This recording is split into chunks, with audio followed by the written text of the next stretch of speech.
All right, quick update. April 7th, 2022 in Georgia, this plane crashed next to this highway.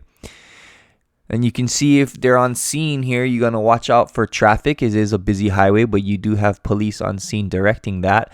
You want to look at the aircraft and see the kind of damage it's in, and then kind of guess to see what kind of damage the pilot is dealing with as well. Get him to the hospital.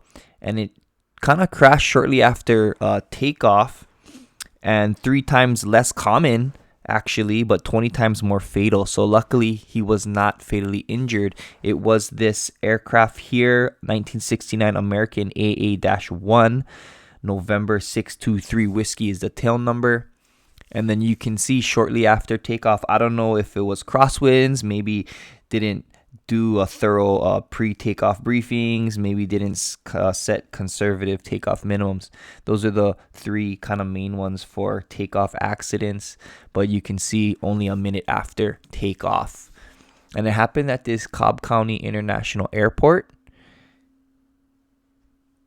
kind of next to this Dobbs Drive and Cobb Parkway Northwest. So a lot of places it could have hit. Probably, good job he made it to the road, because there is a lot of buildings and houses in the area. So if you missed yesterday's crash, there was a cargo plane that went down. You can catch it here. If not, this is Arfroad. I'm Keone, and I'll see you guys next time.